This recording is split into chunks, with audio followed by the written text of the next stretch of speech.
S ಇದೀಗ ನಿಮ್ಮ ಮುಂದೆ ಬರ್ತಿದೆ big breaking news. Darshan murder ಕೇಸ್ನಲ್ಲಿ ಮೆಗಾ ಡೆವಲಪ್ಮೆಂಟ್. ಚಾಲೆಂಜಿಂಗ್ ಸ್ಟಾರ್ ದರ್ಶನ್ಗೆ ಮಾಫಿ ಸಾಕ್ಷಿ ಸಂಕಷ್ಟ ಫಿಕ್ಸ್. ಪ್ರದೋಷ್ ಮಾಫಿ ಸಾಕ್ಷಿಗೆ ಇತರ ಆರೋಪಿಗಳು ಆಕ್ಷೇಪಿಸುವಂತಿಲ್ಲ. ಮಾಫಿ ಸಾಕ್ಷಿ ಬಗ್ಗೆ 59ನೇ ಸಿಸಿಎಚ್ ಕೋರ್ಟ್ನಿಂದ ಮಹತ್ವದ ಆದೇಶ. ಮಾಫಿ ಸಾಕ್ಷಿಗೆ ಆಕ್ಷೇಪಣೆ ಸಲ್ಲಿಸಲು ಬೇರೆ ಆರೋಪಗಳಿಗೆ ಅವಕಾಶವಿಲ್ಲ. ಪ್ರದೋಷ್ ಮಾಫಿ ಸಾಕ್ಷಿ ಅರ್ಜಿ ಪರಿಗಣನೆ ಬಗ್ಗೆ ಪ್ರತ್ಯೇಕ ಆದೇಶ. ನ್ಯಾಯಾಧೀಶೆ ಸುಜಾತಾ ಎಂ ಸಂಬ್ರಾಣಿ ಅವರಿಂದ ಮಹತ್ವದ ಆದೇಶ.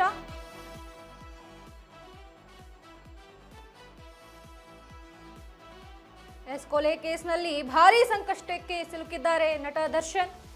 ದರ್ಶನ್ ಮರ್ಡರ್ ಕೇಸ್ನಲ್ಲಿ ಮೆಗಾ ಡೆವಲಪ್ಮೆಂಟ್ ಕಾಣ್ತಾ ಇದೆ.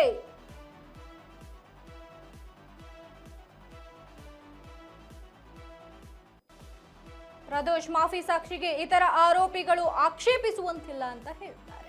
ಪ್ರದೋಷ್ ಮಾಫಿ ಸಾಕ್ಷಿಗೆ ಇತರ ಆರೋಪಿಗಳು ಆಕ್ಷೇಪಿಸುವಂತಿಲ್ಲ.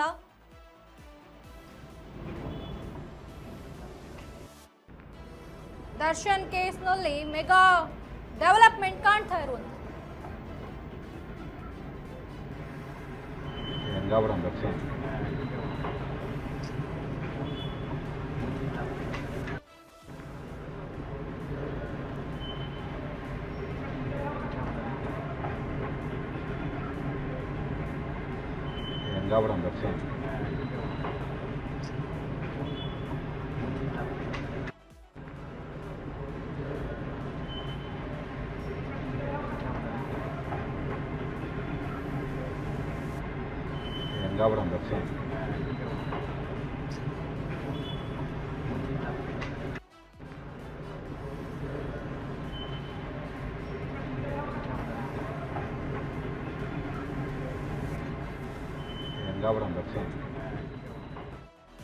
ಮತ್ತಷ್ಟು ಬ್ರೇಕಿಂಗ್ ನಿಮ್ಮ ಮುಂದೆ. ಮಾಫಿ ಸಾಕ್ಷಿ ಬಗ್ಗೆ 59ನೇ ಸಿಸಿಎಚ್ ಕೋರ್ಟ್ನಿಂದ ಮಹತ್ವದ ಆದೇಶ. ಮಾಫಿ ಸಾಕ್ಷಿಗೆ ಆಕ್ಷೇಪಣೆ ಸಲ್ಲಿಸಲು ಬೇರೆ ಆರೋಪಿಗಳಿಗೆ ಅವಕಾಶವಿಲ್ಲ.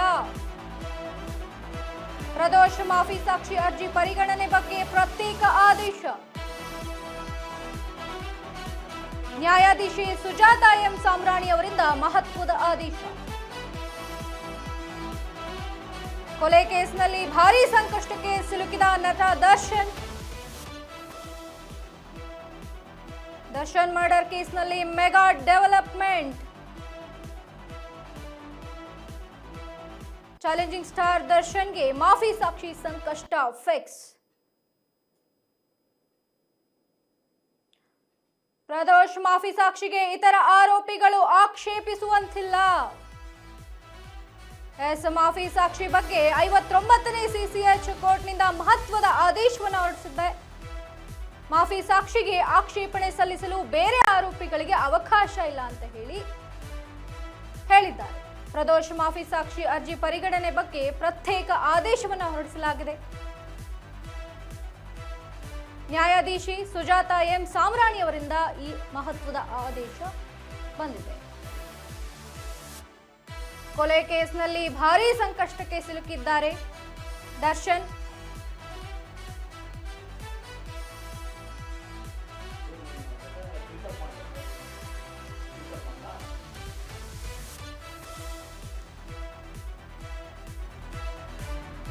ಮಾಫಿ ಸಾಕ್ಷಿ ಅರ್ಜಿಯಲ್ಲಿ ದರ್ಶನ್ ವಿರುದ್ಧ ಭರಪೂರ ಆರೋಪ. ಇಡೀ ಘಟನೆಯನ್ನ 11 ಪುಟಗಳಲ್ಲಿ ಹೇಳಿದ್ದಾರೆ ಪ್ರದೋಷ್.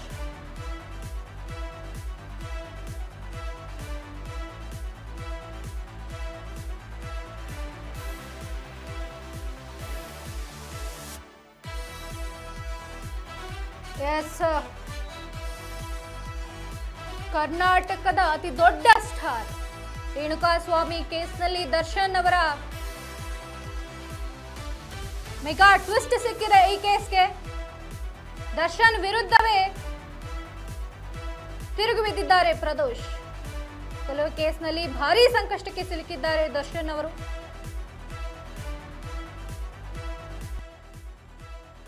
ಎಸ್ ಈ ಬಗ್ಗೆ ಹೆಚ್ಚಿನ ಮಾಹಿತಿ ನೀಡಲು ನಮ್ಮ ನಮ್ಮ ಜೊತೆ ಮೋಹನ್ ಅವರು ಜಾಯ್ನ್ ಆಗ್ತಾ ಇದ್ದಾರೆ. ಎಸ್ ಮೋಹನ್, ಏನೆಲ್ಲ ಡೆವಲಪ್ಮೆಂಟ್ ಆಗ್ತಿದೆ ಈ ಕೇಸ್ನಲ್ಲಿ ಅಂತ? ನಿಜಕ್ಕೂ ದರ್ಶನ್ಗೆ ಸಂಕಷ್ಟ ಎದುರಾಗಿದೆ ಅಂತ ಹೇಳ್ಬೋದು. ಯಾಕೆ ಅಂದ್ರೆ ದರ್ಶನ್ನ ವಿರುದ್ಧ ಅಥವಾ ಮಾಫಿ ಸಾಕ್ಷಿಗೆ ಏನು ಅರ್ಜಿ ಸಲ್ಲಿಸಿದ್ರು ಪ್ರದೋಷ್, ಈ ಅರ್ಜಿ ಬಗ್ಗೆ ಇವತ್ತು ಕೋರ್ಟ್ ನಲ್ಲಿ ಒಂದು ವಿಚಾರಣೆ ನಡೀತು. ಈ ವಿಚಾರಣೆ ಏನಂದ್ರೆ, ಇವತ್ತು ಏನು ಪ್ರದೋಷ್ ಮಾಫಿ ಸಾಕ್ಷಿಗೆ ಒಂದು ಅರ್ಜಿಯನ್ನ ಸಲ್ಲಿಸಿದ್ರು, ಈ ಅರ್ಜಿಗೆ ಬೇರೆ ಅಪರಾಧಿಗಳಿಂದ ಆಪೇಕ್ಷಣೆ ಅರ್ಜಿಯನ್ನ ಸಲ್ಲಿಸಬಹುದು ಅಂತ ಒಂದು ಏನಿತ್ತು, ಅದಕ್ಕೆ ಇವತ್ತು ಯಾರು ಬೇರೆ ಅಪರಾಧಿಗಳು ಆಪೇಕ್ಷಣೆ ಅರ್ಜಿಯನ್ನು ಸಲ್ಲಿಸುವಾಗಿಲ್ಲ. ಏನು ಪ್ರದೋಷ್ನ ಮಾಫಿ ಸಾಕ್ಷಿಯನ್ನು ಯಾರು ಮತ್ತೆ ಚರ್ಚೆ ಮಾಡೋಂಗಿಲ್ಲ. ಏನು ಪ್ರದೋಷ್ನ ಒಂದು ಮಾಫಿ ಸಾಕ್ಷಿ ಅರ್ಜಿ ಇತ್ತು, ಇದನ್ನ ಕೋರ್ಟೇ ಡಿಸೈಡ್ ಮಾಡುತ್ತೆ, ಅದನ್ನ ಪರಿಗಣಿಸ್ಬೇಕಾ ಅವ್ರ ಸಾಕ್ಷಿನ ಪರಿಗಣಿಸಬಾರ್ದಾ ಅಂತ ಏನು ಇವತ್ತು ನ್ಯಾಯಾಲಯದಲ್ಲಿ ತೀರ್ಪು ಕೊಟ್ಟಿದೆ. ಇನ್ನು ಪ್ರದೋಷ್ ಏನಿದು ಇವರು ಅರ್ಜಿ ಮಾಫಿ ಸಾಕ್ಷಿ ಅರ್ಜಿ ಬಗ್ಗೆ ಕೋರ್ಟ್ ಮುಂದಿನ ದಿನಗಳಲ್ಲಿ ಆದೇಶ ಕೊಡುತ್ತೆ. ಇವ್ರ ಸಾಕ್ಷಿ ಸ್ವೀಕರಿಸಬೇಕಾ ಅಥವಾ ಬೇಡವಾ ಅನ್ನೋದನ್ನ. ಸದ್ಯಕ್ಕೆ ಏನಾಗಿದೆ ಕೋರ್ಟ್ ನಲ್ಲಿ ಅಂತಂದ್ರೆ, ಅವರ ಏನು ಮಾಫಿ ಸಾಕ್ಷಿ ಇತ್ತು ಅದಕ್ಕೆ ಯಾರನ್ನು ಬೇರೆ ಆಕ್ಷೇಪಣೆ ಅರ್ಜಿಯನ್ನ ಸಲ್ಲಿಸೋಗಿಲ್ಲ ಅಂತ ಹೇಳಿದ್ರು. ಇದಕ್ಕೂ ದರ್ಶನ್ ಒಂದು ಮಾಫಿ ಸಾಕ್ಷಿಯನ್ನ ಅರ್ಜಿ ಸಲ್ಲಿಸೋಕೆ ಏನಿತ್ತು, ಈಗ ದರ್ಶನ್ಗೆ ನಿಜಕ್ಕೂ ಸಂಕಷ್ಟ ಹೆಚ್ಚಾಗಿದೆ. ಯಾಕೆ ಅಂದ್ರೆ ಅವರು ಮಾಫಿ ಸಾಕ್ಷಿಯ ವಿರುದ್ಧ ಯಾವುದೋ ಅರ್ಜಿ ಸಲ್ಲಿಸೋಗಿಲ್ಲ.